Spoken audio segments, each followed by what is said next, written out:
Problem जरा अवघड आहे. रेग्युलरच प्रॉब्लेम, फक्त ह्याच्यात एक वेगळी गोष्ट म्हणजे एएसएमई कोड म्हणजे काय असते ते तुम्हाला मी सांगतो नंतर. ठीक आहे, पहिला प्रॉब्लेम वाचतो. 9.4 बघा.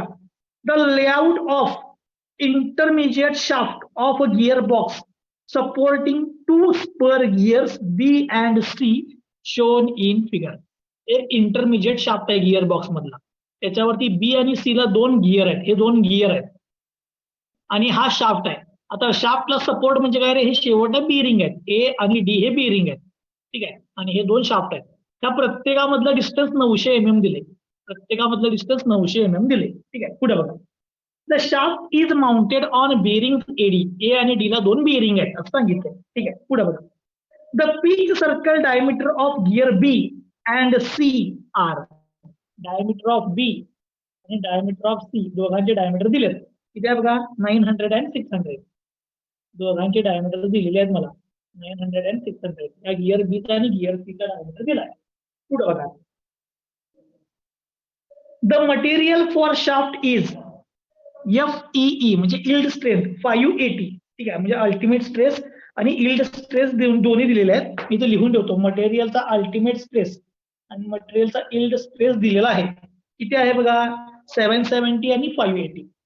770 आणि 580 हे दिलंय. काय यूज आहे नंतर बघूया. पुढे. The factors KB and KT for ASME code R.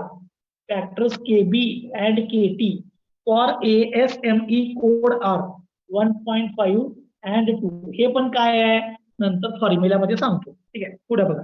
Determine the shaft diameter using ASME code. आणि पुढे काय म्हणले, assume that gears are connected by keys. आणि कीनी गिअर कनेक्ट केलेले आहेत शाफ्टला. ओके, आता जरासं मी तुम्हाला हे सगळं विसरा. शाफ्ट डिझाईनचा प्रॉब्लेम आहे. मला तुम्ही सांगा कुठला फॉर्म्युला वापरणार. शाफ्ट डिझाईनचा प्रॉब्लेम आहे, कुठली थिअरी वापरणार. दिली नसेल तर shear stress theory, principal shear stress theory. Okay, principal shear stress theory वापरायची. आता प्रिन्सिपल शियर स्ट्रेस थिअरीचा फॉर्म्युला सांगा. Tau max is equal to 16 divide by pi d cube root MB square plus MT square. बरोबर आहे का? Formula बरोबर आहे बाळांनो? हा बरोबर सर. आता ASME कोड आलं तर प्रॉब्लेम तोच, फक्त या फॉर्म्युल्यात फरक काय करायला सांगतो. ह्या MB ला त्यांनी एक फॅक्टर दिलेला असतोय KB, त्यानं मल्टिप्लाय करायचं. आणि या MT ला एक फॅक्टर दिलं असते KT, त्यानं मल्टिप्लाय करायचं. तुमचा फॉर्म्युला तयार. म्हणजे हा काय असतोय, एक फॅक्टर असतोय, फॅक्टर ऑफ सेफ्टी असते. म्हणजे बेंडिंग मोमेंटची व्हॅल्यू किती व्हेरी होऊ शकते त्याचा हा फॅक्टर असतो. टॉर्शनल मोमेंटची व्हॅल्यू किती व्हेरी होऊ शकते त्याचा हा फॅक्टर असतो. त्याला मल्टिप्लाय केलं. फॉर्म्युला तोच आहे बघा. Tau max is equal to 16 divide by pi d cube root MB square plus MT square. त्या MB ला फॅक्टरनं मल्टिप्लाय करायचं, त्या MT ला फॅक्टरनं मल्टिप्लाय करायचं. संपलं. या MBचा आणि MTचा यूज संपला. हे फक्त कधी करायचं, ASME कोडनं सॉल्व्ह करून सांगितलं तर. एक टोटल प्रॉब्लेम मध्ये 2च चेंज आहेत. एक चेंज इथं आहे. आता दुसरा चेंज कुठे आहे ते सांगतो. दुसरा चेंज ह्या प्रॉब्लेम मध्ये फॅक्टर ऑफ सेफ्टी दिलाय का बघा रे. प्रॉब्लेम मध्ये फॅक्टर ऑफ सेफ्टी दिलाय काय? नाही. टाऊ परमिसिबल कसा काढताय तुम्ही? टाऊ परमिसिबल डिटरमाइन करायचा फॉर्म्युला सांगा. Tau permissible SYT upon factor of safety. आणि जर शियर स्ट्रेस पाहिजे असेल टाऊ तर 0.5 SYT divide by factor of safety. बरोबर. पण दिलेला असेल कोडमध्ये काय करायचं सांगतो. यातला जो इल्ड स्ट्रेंथ दिलाय की इल्ड, त्याला 0.3 न मल्टिप्लाय करायचं. 0.3 SYT. आणि जो अल्टिमेट दिलाय अल्टिमेट, त्याला 0.18 न मल्टिप्लाय करायचं. 0.18 म्हणजे थोडक्यात त्याचे फॅक्टर ऑफ सेफ्टी आहे बघा. म्हणजे डिवाइड बाय हे 3 झालं अंदाजे आणि हे डिवाइड बाय 4-5च्या आसपास झालं बघा हे अंदाजे. पहिलं SUT आहे ना ते? हे हे युटी आहे SUT आहे. अल्टिमेटला 0.18 न मल्टिप्लाय करायचं, यील्डला 0.3 न मल्टिप्लाय करायचं. किमती किती आहेत सांगा. 0.3 इंटू 580 174. 174. हा किती ते सांगा. अल्टिमेटला 0.18 न मल्टिप्लाय करायचं. तर ते का केलं जसं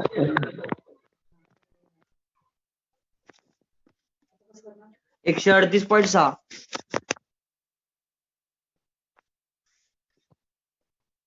138.6 येते. किंमत सिलेक्ट करायची.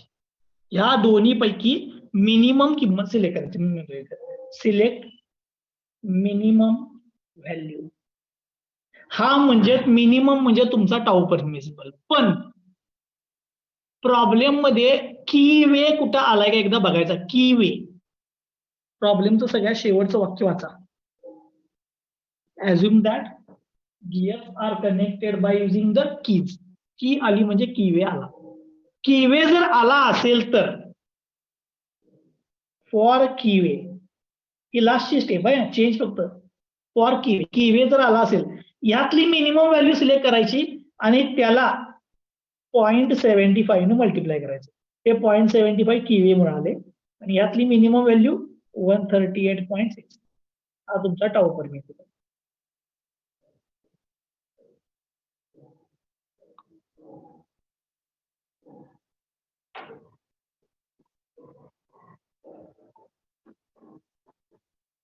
हे 103.95. किती आहे ते सांगा. मग मी परत एकदा सांगा. 103.95.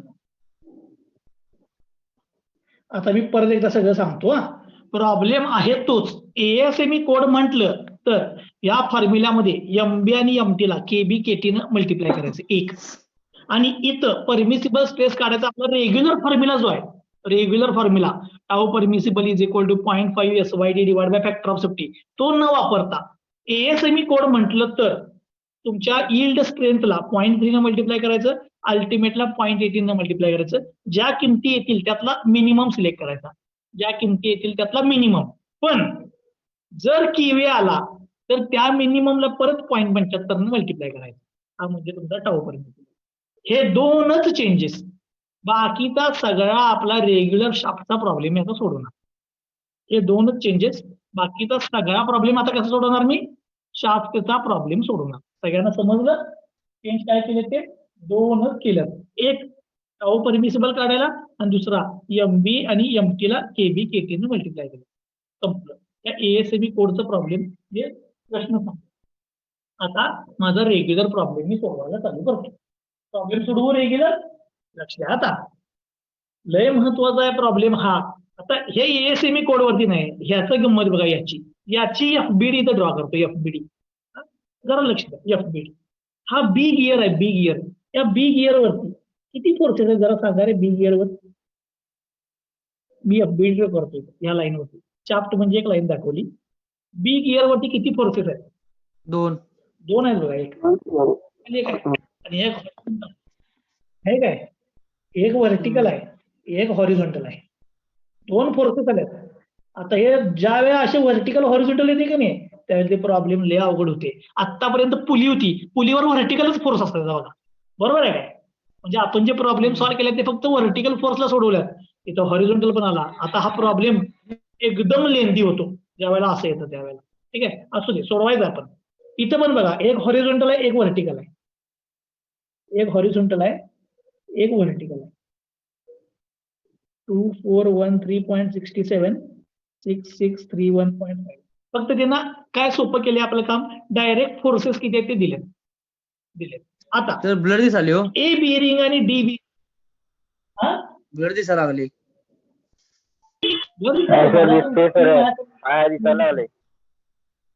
माझ्या समोर स्क्रीन आहे. क्लिअर दिसायला लागल्या. ठीक आहे. लक्ष द्या. हे दोन्ही बी आणि सी चे फोर्सेस झाले. आता ए आणि डी ला रिॲक्शन आहेत. ए आणि डी ला रिॲक्शन आहेत. मग आता रिॲक्शन कशी येणार बघा. लक्ष द्या मी सांगतो. हा डाऊनवर्ड फोर्स आहे, इथं अपवर्ड आहे. तुम्ही रिॲक्शन कुठल्याही डायरेक्शनला घेऊ शकताय. मी ही अपवर्ड घेतो, ही अपवर्ड घेतो.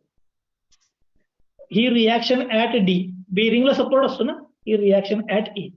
पण फक्त इथं व्हर्टिकल रिॲक्शन येणार नाही का, कारण की इथं हॉरिझॉन्टल फोर्स पण आहे बघा, हॉरिझॉन्टल. याचा अर्थ इथं हॉरिझॉन्टल रिॲक्शन पण यायला पाहिजे. मी हॉरिझॉन्टल रिॲक्शन पण दाखवतो. मग हे हॉरिझॉन्टल रिॲक्शन. आता तुम्ही म्हणणार हे व्हर्टिकल आणि हे कसं, हे अंदाजे घेतले. तुम्ही डाऊनवर्ड पण घेऊ शकताय, इकडे राईटला लेफ्टला पण घेऊ शकताय. मग ही आरडी जी लिहिले की नाही मी, आता ह्याला नाव चेंज करतो. याला मी म्हणतो रिॲक्शन ऍट ए पॉइंट, पण कुठली व्हर्टिकल, RAV. आणि याला म्हणतो मी RAH, म्हणजे ए पॉइंटची हॉरिझॉन्टल रिॲक्शन, ए पॉइंटची व्हर्टिकल रिॲक्शन. याला मी RDV म्हणतो, याला म्हणतो मी RDH, म्हणजे व्हर्टिकल रिॲक्शन, हॉरिझॉन्टल रिॲक्शन.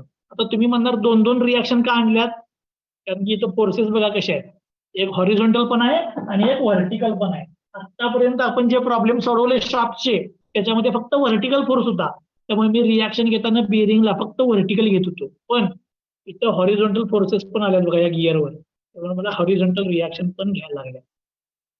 आता हे प्रॉब्लेम सोडवायला तसं लय अवघड हा प्रॉब्लेम. का सांगतो, त्याच्या मागचं रिझन सोपं आहे एकदम, पण रिझन सांगतो का. हे हॉरिझॉन्टलचं वेगळं सोडवत बसा लागते आणि व्हर्टिकलचं वेगळं सोडवत बसा लागते. म्हणलं समजलं मी सगळ्यांना. आता हॉरिझॉन्टलला मी वेगळा सोडवणार, व्हर्टिकलला मी वेगळा सोडवणार आहे प्रॉब्लेम. पण हे नंतर विचार करूया त्याचं काय करायचं ते. त्या प्रॉब्लेम मध्ये या, फॉर्म्युल्यामध्ये या. तुम्हाला काय करायचं आहे, त्याचं डायमीटर शोधायचं, म्हणजे डीला शोधायचं, डीला शोधायचं आहे. काय काय शोधायला पाहिजे ते बघा आपलं फॉर्म्युला. डीला शोधायचं आहे मला. टाऊ मॅक्स मिळाला काय तुम्हाला, टाऊ मॅक्स म्हणजे टाऊ परमिसिबल मिळालाय, ठीक करतो, हे माहित आहे. डीला शोधायचं आहे, ह्याला शोधायचं आहे मला. ओके, आता काय माहित असायला पाहिजे मग, KB MB KT MT या किमती माहित असायला पाहिजे. KB आणि KT मला प्रॉब्लेम मध्येच दिलाय, हे दिलंय. राहिला MB आणि MT, म्हणजे परत बेंडिंग मोमेंट आणि टॉर्शनल मोमेंट मला शोधायचा आहे. कुठला बेंडिंग मोमेंट आणि टॉर्शनल मोमेंट. त्यातलं टॉर्शनल मोमेंट शोधायला एकदम सोपं असते बघा. टॉर्शनल मोमेंट, टॉर्क ट्रान्समिटेड कसं काढणार सांगा. टॉर्क ट्रान्समिटेड मी सांगतो, इथे लिहितो. टॉर्क ट्रान्समिटेड बाय शाफ्ट,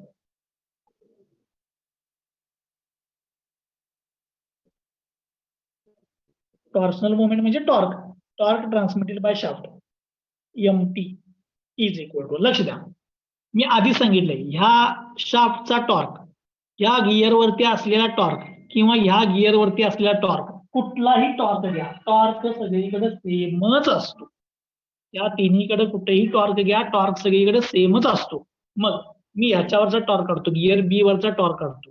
पण टॉर्क काढण्यासाठी कसं लागतं मला, टँजेन्शियल फोर्स इंटू रेडियस. हा रेडियल फोर्स आहे, रेडियल म्हणजे toward the centre. Toward the centre काय, त्याचा मोमेंट काढला, मोमेंट 0 येणार आहे, त्यामुळे हे घेऊन चालत नाही. तेव्हा फक्त टँजेन्शियल फोर्स घ्यायचा, टँजेन्शियल फोर्स इंटू रेडियस, हे लय महत्वाचं आहे. टँजेन्शियल फोर्स किती आहे, 4421 इंटू, आता बी वरचा टँजेन्शियल फोर्स घेतला, याचा अर्थ बीची रेडियस घ्यायची. बीची रेडियस किती आहे बघा, 450, डायमीटर 900 आहे, त्यामुळे रेडियस 450. मी ते लिहिले ऑन गिअर बी, मुद्दाम घेऊन ठेवले, गिअर बीचं कॅल्क्युलेट केले, सगळ्याला तोच असतो, पण मी बीचा कॅल्क्युलेट केलाय. इथे ते सांगा टॉर्क.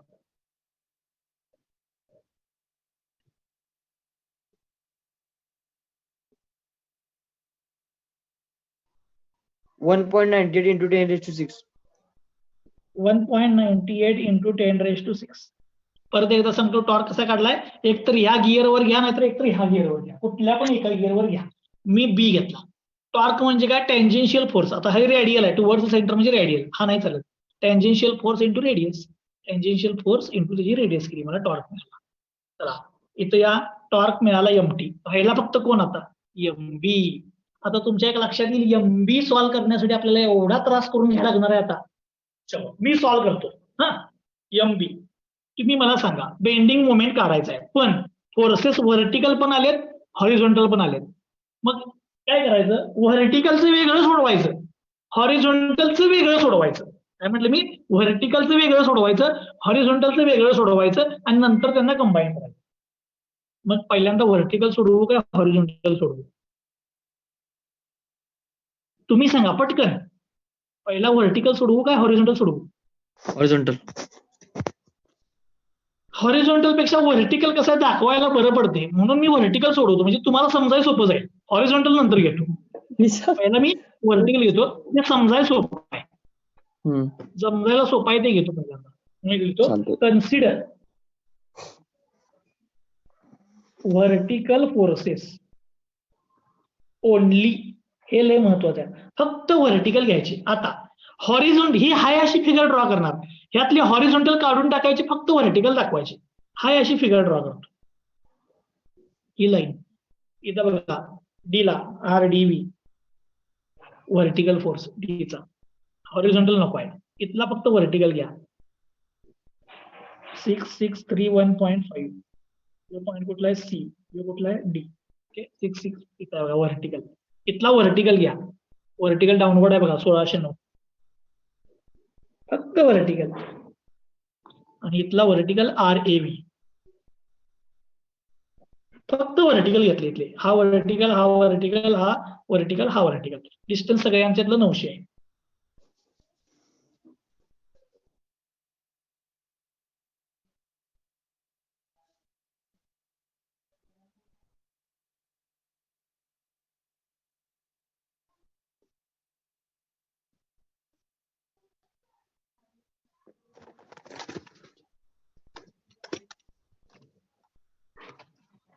यात कोणता फोर्स माहित नाही आपल्याला? हे बघा RAV आणि RDV माहित नाही. RAV आणि RDV माहित नाही. मग काय करायचं? Equilibrium condition. इथे येतो consider equilibrium condition of shaft. शाफ्टची इक्विलिब्रियम कंडिशन घेतो. इक्विलिब्रियम कंडिशनला upward forces is equal to downward forces. Upward बघा काय RAV plus 6631.5 plus RDV is equal to downward force 1609. काय आलं? दिसत नाहीये मला तर क्लिअर दिसाल. So RAV plus 6631 DV is equal to 1609. त्याला इकडे घ्या. So RAV plus RDV is equal to 1609 minus 6631.5. इथे ते सांगायचे 1609 वजा 6631.5.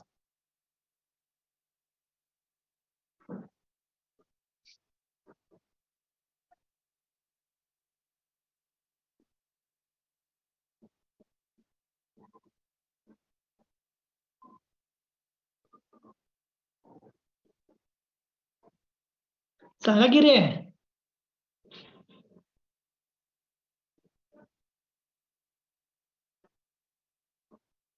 अजय.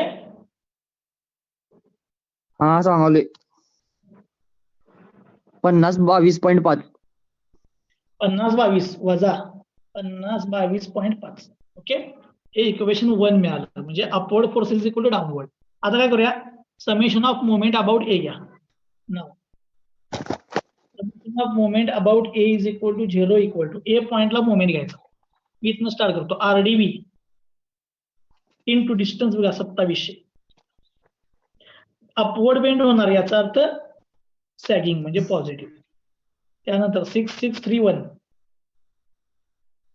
इंटू डिस्टन्स बघा 1800. हे पण अपवर्ड बेंड होणार म्हणजे सॅगिंग म्हणजे पॉझिटिव्ह. त्यानंतर हा घ्या 1609 इंटू डिस्टन्स किती आहे बघा हे 900.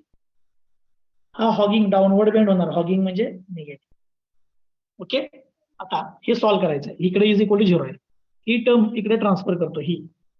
तो 1609 इंटू 900 ही मायनस इकडे आल्या प्लस झाली. ही प्लस इकडे आणा मायनस होईल. Minus 6631.5 into 1800 is equal to 2700 RDV.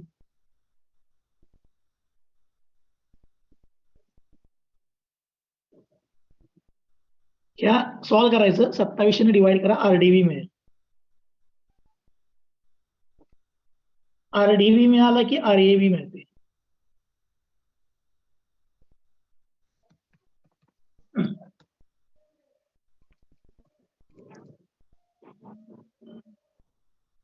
66 31 आहे नव्हते 66 31.5 किती?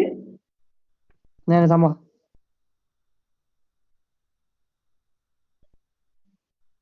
3884 येईल बघ. थांबा थांबा 1 मिनिट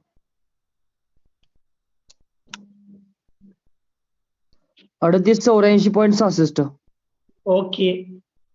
3884.66 पण मायनस उत्तर येणार. मायनस येते मायनस ओके मायनस. आता ही किंमत इथनं उचल 3884 इक्वेशन 2 मध्ये पुट कर इथं RDV ची किंमत इकडे गेले की इथं? प्लस होते RAV मायनस करायला पाहिजे मग तिकडे ते 1137.83. थांबा थांबा थांबा काय केलं काय ही RDV ची किंमत इक्वेशन मध्ये पुट करा तुम्हाला RAV मिळते. आता हे RDV आणि RAV मायनस आले याचा अर्थ काय रे? RDV आणि RAV मायनस आले याचा अर्थ काय? हे जे मी अंदाजे डायरेक्शन घेतल्या होत्या अपवर्ड तर त्या अपवर्ड नाहीत, ह्या दोन्ही पण कशा आहेत? व्हर्टिकल डाऊनवर्ड आहेत. कळलं काय? म्हणजे मी घेतलेले डायरेक्शन चुकल्यात असू दे. ओके आता लक्ष द्या, हे सगळं कशासाठी करावलंय मी? हे सगळं कशासाठी करावले? मॅक्सिमम व्हॅल्यू काढायला. Bending moment. मग आता मी काय करतो, ABCD चे बेंडिंग मोमेंट काढणार आहे. ABCD चे हा सिम्पली सपोर्टेड बीम आहे का रे? ABCD हा बीम आहे की सिम्पली सपोर्टेड आहे, दोन्ही एंड सपोर्ट आहे ना, सिम्पली सपोर्टेड आहे. सिम्पली सपोर्टला ए आणि डी पॉइंटला मोमेंट किती येणार? 0 0. मग मी तर कॅल्क्युलेटर करत बसत नाही. ठीक आहे, समजलं, मी डायरेक्ट लिहितो bending moment at A 0, bending moment at D 0, दोन्ही 0 आले. ओके आता लक्ष द्या बाळांनो, जरा लक्ष द्या. सी पॉइंटचा बेंडिंग मोमेंट पाहिजे मला, सीचा bending moment at C. C पॉइंटचा बेंडिंग मोमेंट बघा, लक्ष द्या. RDV इंटू डिस्टन्स किती आहे? 900. RDV into 900. Okay RDV into 900. पण हे अपवर्ड बेंडिंग याचा अर्थ काय? सॅगिंग म्हणजे पॉझिटिव्ह. किमती पुट करू आता. RDV ची किंमत काय बघा, -3884.66 इंटू 900. सॉल्व्ह करा, तुम्हाला बेंडिंग मोमेंट ऍट सी मिळेल. 86 होतं sir 3884.66 into 900.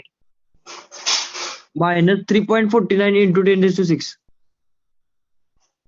-3.49 into 10⁶ Newton mm. हा सी पॉइंटचा बेंडिंग मोमेंट मिळाला, सी पॉइंटचा. ओके आता लक्ष द्या, मला बी पॉइंटचा पाहिजे आहे.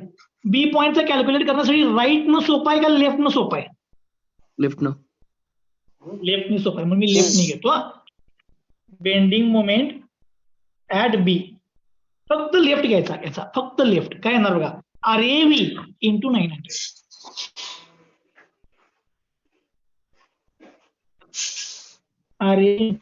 आता बेंडिंग बघा, अपवर्ड होणार याचा अर्थ सॅगिंग. सॅगिंग म्हणजे पॉझिटिव्ह. RAV ची किंमत टाकू. RAV ची किंमत किती आहे बघा, -1137.83. RAV ची किंमत मायनस आहे इंटू 900. सॉल्व्ह करा, बेंडिंग मोमेंट ऍट बी मिळेल. सॉल्व्ह करा.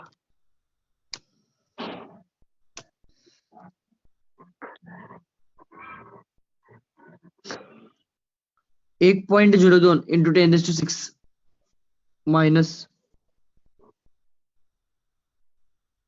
ओके 1.02 इंटू 10⁶ हा न्यूटन mm.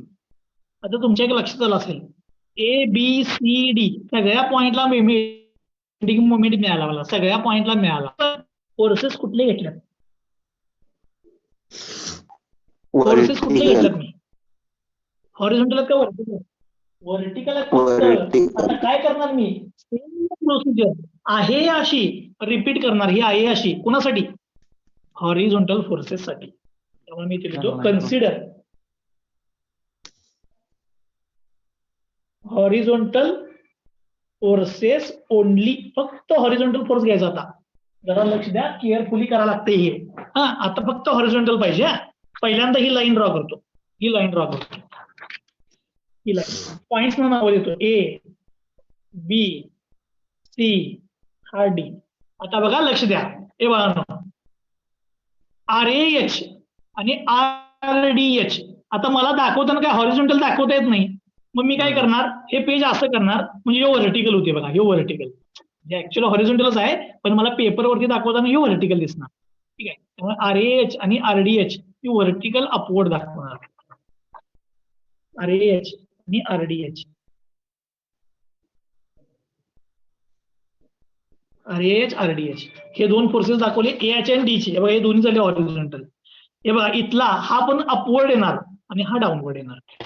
म्हणजे इथला हा अपवर्ड येईल आणि हा डाऊनवर्ड येईल.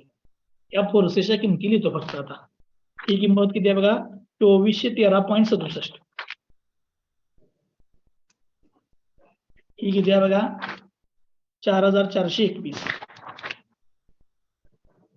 सगळ्यांच्या मधील डिस्टन्स किती आहे बघा, 900. फक्त हॉरिझॉन्टल आहे. आता तुम्ही बघा, हे मी पेज असं टिल्ट केलं की तुमच्या लक्षात येईल. हे फोर्सेस असं टिल्ट केलं की हे तुम्हाला इथे दिसतात बघा, हे काय, हे दिसतात बघा पेज टिल्ट केल्यावर. पण ते मला तसं लिहिता येत नाही, म्हणून मी जे लेफ्ट कडनं राईट कडे चालले ते अपवर्ड दाखवलेत आणि राईट कडून लेफ्ट कडे आलाय तो मी व्हर्टिकल डाऊनवर्ड दाखवलाय. ओके, हे फोर्सेस झाले तुमचे हॉरिझॉन्टल. आता हॉरिझॉन्टलला सॉल्व्ह करूया. आता फोर्सेस तर नुसते हॉरिझॉन्टल लिहून झाले, त्यात अननोन कोण आहे, RAH आणि RDH हे अननोन आहेत. हे दोन शोधूया. हे शोधण्यासाठी काय करायचं, equilibrium condition. Consider equilibrium condition. Equilibrium कंडिशनला upward forces is equal to काय येणार, downward force. RAH plus 2413.67 plus RDH हे झाले upward is equal to downward 4421. तो तिकडे ट्रान्सफर करतो. RAH plus RDH is equal to 4421 minus 2413.67. Solve करा.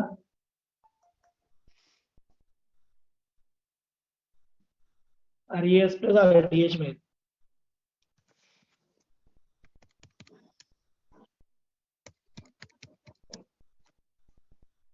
$2007.33. 2007.33 plus आले ना उत्तर. ठीक आहे. होय. बाळांनो, मी सगळ्यांकडे सांगतो, प्रॉब्लेम आपला हे संपल्यानंतर एकदम 5 मिनिटाच्यात संपतोय. लेट होऊ नका. हे सगळं असं का केलं ही परत एकदा सांगणार आहे मी. ठीक आहे, बघा, हे मला upward force is equal to downward force मी इक्वेशन लिहिलं. आता दुसरं काय लिहिणार, कुठल्या तरी एका पॉईंटच्या अबाउटचा मोमेंट 0 घेणार. Summation of moment about A is equal to 0. Equilibrium कंडिशनला मोमेंट किती घेणार, 0. इथला मोमेंट 0 घेतलाय. मोमेंट लिहितो बघा, RDH इंटू 2700. हे अपवर्ड बेंडिंग होणार म्हणजे पॉझिटिव्ह.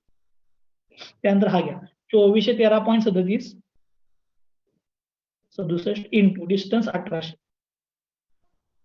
हे पण अपवर्ड बेंडिंग होणार, याचा अर्थ पॉझिटिव्ह. नंतर हा घ्या 4421 इंटू डिस्टन्स बघा, हे 900 आहे. डाऊनवर्ड बेंडिंग होणार म्हणजे हॉगिंग मायनस. ठीक आहे, या टर्म इकडे शिफ्ट करतो, RDH मध्ये 4421 इंटू 900 मायनस इकडे आलं प्लस झालं, हे प्लस इकडे घ्या मायनस होईल. 2413.67 into 1800 is equal to RDH into 2700. 2700 ने इकडे डिवाइड करा RDH मध्ये.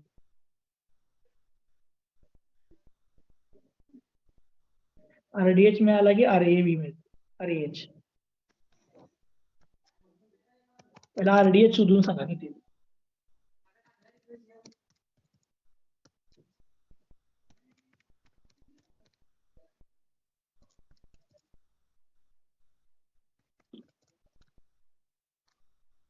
$135.44. वजा, हा, बरोबर आहे ना, वजा येते ना. होय, मायनस होते. ठीक आहे, आता ही किंमत इथनं उचलायची, इथं पुट करायची, तुम्हाला RAH मिळते.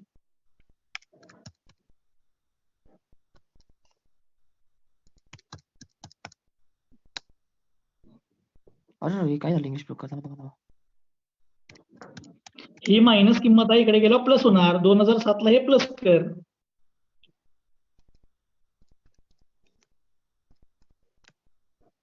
$21.42.78. ठीक आहे, चलो. मला RAH RDH मिळाला, म्हणजे हे दोन्ही माहित झाले. आता फक्त हॉरिझॉन्टल साठी ह्या चारीचे मोमेंट काढूया, कारण हे सगळं करण्यासाठी चाललंय, मोमेंट काढण्यासाठी चाललंय, MB चाललंय, बेंडिंग मोमेंट चाललंय. आता मी काय काढणार, बेंडिंग मोमेंट काढणार. सांगा A आणि D ला बेंडिंग मोमेंट किती असणार? 0 0 का रे 0? शेवटला 0 असते का 0? एंडिंगला एंड नाही नाही, का 0? सिम्पली सपोर्टेडच्या एंड पॉइंटला 0 असते, म्हणजे 0. आता C पॉइंटचा मोमेंट किती येणार सगळा, बेंडिंग मोमेंट ऍट C. या C पॉइंट फक्त राईट घ्या, फक्त right. RDH into 900. Upward bend होईल म्हणजे सॅगिंग. RDH ची किंमत टाकतोय -135.44 इंटू 900 किती ते सांगा. Bending moment at C.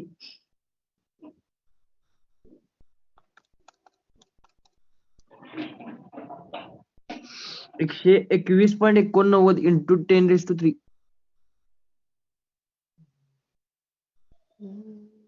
तर C पॉइंटचा बेंडिंग मोमेंट मिळाला, A मिळाला, D मिळाला, आता C मिळाला. C मिळाला, ADC झाला. आता B चा घेऊया. राईट ने घेऊया का लेफ्ट ने घेऊया? लेफ्ट ने घ्या की.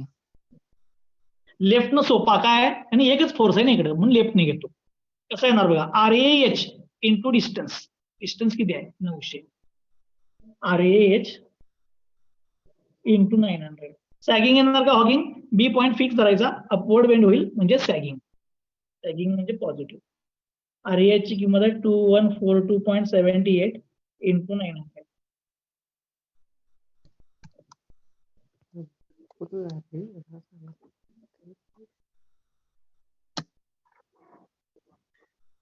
$1.92 इंटू 10⁻⁶. 1.92 इंटू 10⁻⁶. आता बाळांनो मला बेंडिंग मोमेंट मिळाले सगळे ABCD पॉइंटचे, पण कुठले फोर्सेस घेतल्यावर? हॉरिझॉन्टल. इथं काय केलं मी? Vertical. व्हर्टिकल. आता मी तुम्हाला एक फक्त इथे एक्झाम्पल दाखवतो. समजा तुमच्याकडे एक हॉरिझॉन्टल फोर्स माहित आहे, समजा एक व्हर्टिकल फोर्स माहित आहे, तर तुम्ही याचा काय काढताय रे? हॉरिझॉन्टल आणि व्हर्टिकल माहित असेल तर ह्या Resultant. दोघांना कंबाईन करायचं आहे. कंबाईन करायचं असल्यावर तुम्ही काय शोधता रे याचा? Resultant. रिझल्टंट. आता मला मोमेंट तर माहित आहे, हॉरिझॉन्टलचा वेगळा माहित आहे आणि व्हर्टिकलचा वेगळा माहित आहे. मग आता मला त्याला काय करायला पाहिजे? मोमेंट माहित आहे, पण फक्त व्हर्टिकल फोर्सचा माहित आहे, फक्त हॉरिझॉन्टलचा माहित आहे. मग आता त्या दोघांना काय करायला पाहिजे? कंबाईन. बरोबर आहे, म्हणून मी इथे लिहितो रिझल्टंट बेंडिंग मोमेंट. आतापर्यंत आपण असं रिझल्टंट बेंडिंग मोमेंट का काढला नव्हता सांगा? कारण की आजपर्यंत जे प्रॉब्लेम घेतले त्यात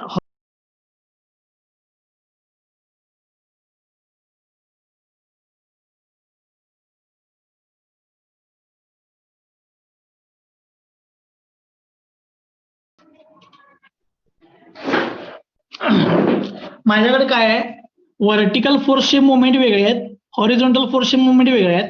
आता त्या दोघांचे मोमेंट मला एकत्र करायचे म्हणजे रिझल्टंट काढायचा आहे. मग रिझल्टंट कसा काढणार बघा, bending moment at end point घेतो A, bending moment at D.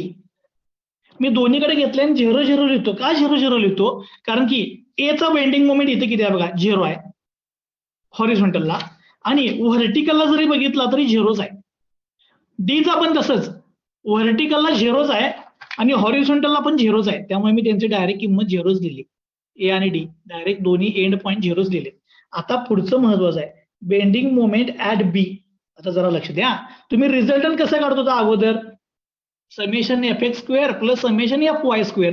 तसंच मी करणार, एक्स डायरेक्शनच्या मोमेंटचा स्क्वेअर प्लस वाय डायरेक्शनच्या मोमेंटचा स्क्वेअर. आता एक्स आणि वाय म्हणजे काय? हॉरिझॉन्टल आणि व्हर्टिकल. मी पहिला हॉरिझॉन्टलचा घेतो. हॉरिझॉन्टलचा B चा मोमेंट बघा किती आहे, 1.92 इंटू 10⁻⁶.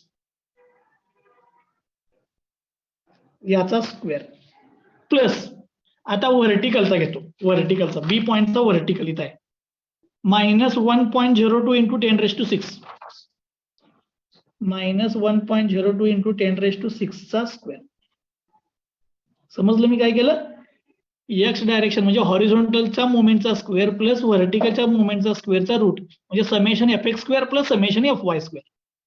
तुम्हाला बेंडिंग मोमेंट ऍट बी मिळेल. म्हणजे हा कंबाईन बेंडिंग मोमेंट आहे हॉरिझॉन्टल आणि व्हर्टिकलचा मिळून.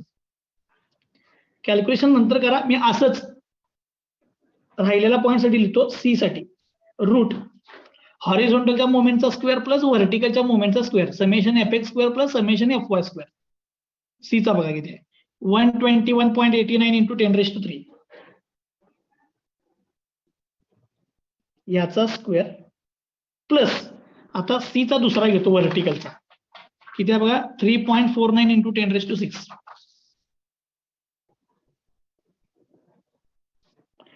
10⁶ आहे त्याचा स्क्वेअर 10⁶ चा स्क्वेअर सॉल्व करा तुम्हाला सी चा बेंडिंग मोमेंट मिळेल.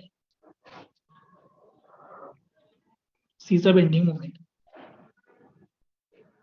परत सांगतो हॉरिझॉन्टलचा स्क्वेअर प्लस व्हर्टिकलचा स्क्वेअरचा root FX square plus FY square. जसा रिझल्टंट काढतो तो तसंच काढलं. ही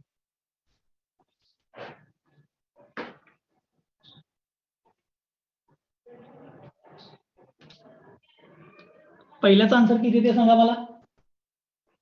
कोण कॅल्क्युलेट कराले? मी okay. Root FX square plus FY square 1.92 into 10⁶ या ब्रॅकेटचा स्क्वेअर प्लस ब्रॅकेटमध्ये -1.02 इंटू 10⁶ चा स्क्वेअर हे सॉल्व करायचं आणि रूट घ्यायचा.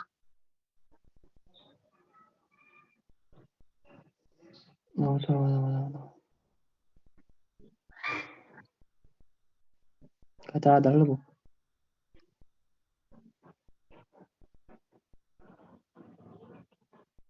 $2.17 इंटू 10⁶. हा इंटू 10⁶. ठीक आहे पुढचा सांगा. आता मी सांगतो बघा इथं 121.89 इंटू 10⁻³ या ब्रॅकेटचा स्क्वेअर 121.89 इंटू 10⁻³ चा स्क्वेअर प्लस ब्रॅकेटमध्ये घ्या पाहिजे तर 3.49 इंटू 10⁶ या ब्रॅकेटचा स्क्वेअर आणि त्याचा रूट 121.89 इंटू 10⁻³ ब्रॅकेटचा स्क्वेअर प्लस 3.49 इंटू 10⁻⁶ ब्रॅकेटचा स्क्वेअर त्या सगळ्याचा रूट.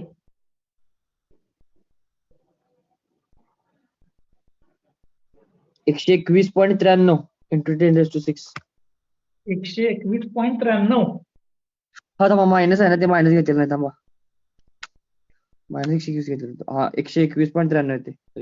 सॉरी हे चुकले बघा हे आन्सर चुकले. मग का हे जर चेक कर मी सांगतो 1.92 इंटू 10⁶ चा स्क्वेअर स्क्वेअर हा आणि प्लस हा 1.02 इंटू 10⁶ ब्रॅकेटचा स्क्वेअर हा सॉल्व कर त्याचा रूट घे.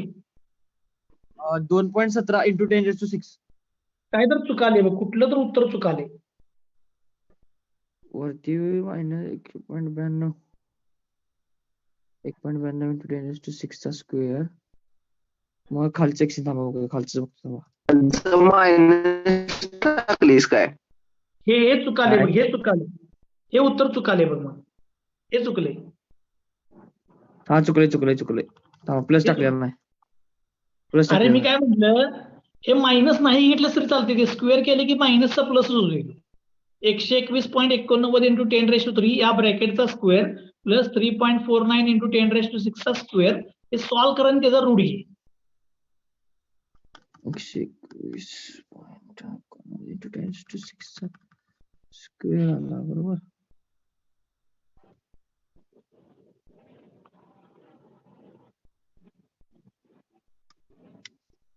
नाही 121 येते हो. अरे बा तुझं काय तर गणित चुकालले बघ. 3.49 आहे ना हो ते 3.49 इंटू 10⁻³ या ब्रॅकेटचा स्क्वेअर आहे. तू नुसता ब्रॅकेट टाकला की हा बघा थांबा Sir. 121.89 इंटू 10⁶. 121.89 घेतलंय. अरे 6 कुठं 10 घे.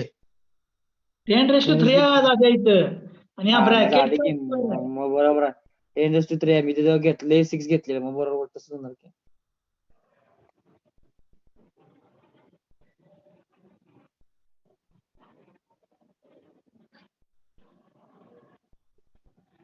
आलं सोडा 3.49 आलं 3.49.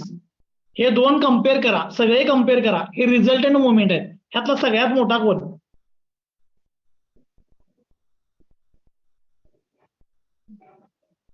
सगळे कम्पेअर करा. हे 0.0 2.17 इंटू 10⁻⁶ 3.49 इंटू 10⁻⁶ यातला सगळ्यात मोठा कोण? 3 म्हणजे तो तुमचा बेंडिंग मोमेंट आला एमबी. म्हणजे एमबी शोधण्यासाठी किती कुटाने केल्यात बघा. मी परत एकदा सगळं सांगतो. काय एमबी शोधण्यासाठी काय काय केले इकडे लक्ष द्या. हॉरिझॉन्टल फोर्सेस पण आलते, व्हर्टिकल फोर्सेस पण आलेले, दोन्ही पण आलेले बघा. आहे काय? मग मी एफबीडी काढली, फक्त व्हर्टिकल फोर्स घेतलं, फक्त व्हर्टिकल अपवर्ड डाऊनवर्ड, आणि त्यांचं प्रत्येकाचे बेंडिंग मोमेंट काढायचे, फक्त व्हर्टिकलचे. रेग्युलर मेथड आपली. परत नुसते हॉरिझॉन्टल फोर्सेस घ्यायचे, नुसते हॉरिझॉन्टल फोर्सेस, आणि त्यांचे बेंडिंग मोमेंट काढायचे. बेंडिंग मोमेंट म्हणजे ते रिॲक्शन वगैरे काढून बेंडिंग मोमेंट काढायचे. बेंडिंग मोमेंट मग त्यांचा रिझल्टंट कसा करायचा? रूट हॉरिझॉन्टलचा स्क्वेअर प्लस व्हर्टिकलचा स्क्वेअर आणि त्याचा रूट घ्यायचा. हे दोन 0 का आले, सगळे झिरोच होते हे. आणि मग ह्यातनं मोठा जो येईल तो म्हणजे तुमचा बेंडिंग मोमेंट. एमबी मिळाला. आता एमबी मिळाला, सगळा प्रॉब्लेम संपला. आता फॉर्म्युला लिहा, तुम्हाला डायमीटर मिळतो by using principal shear stress theory.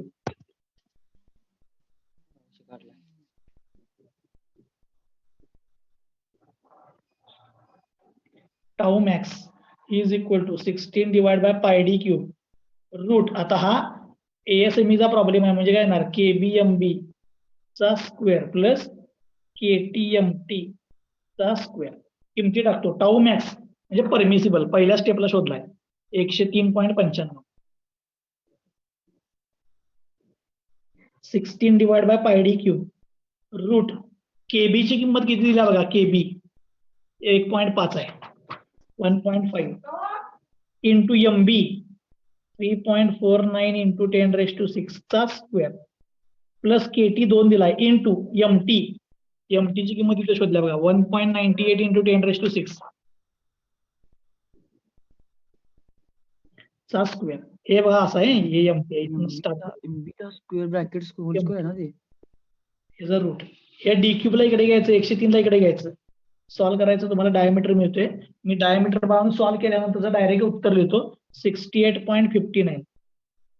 तुम्ही सॉल्व्ह 68.59. इथं प्रॉब्लेम हा संपलाय. मी परत एकदा सांगतो, माझ्या मोबाईलची बॅटरी 2% राहिल्या, कधी पण बंद पडेल, म्हणून परत एकदा सांगतो, लक्ष द्या. एएसएमई कोडच्या प्रॉब्लेमचा आणि रेग्युलर प्रॉब्लेम मधला फरक. एएसएमई कोडला केबी आणि केटी देतात, तो इथं फॉर्म्युल्यामध्ये एमबी आणि एमटी बरोबर मल्टिप्लाय करायचा, एवढाच फरक एक. आणि दुसरं, इथं फॅक्टर ऑफ सेफ्टी दिलेला असत नाही.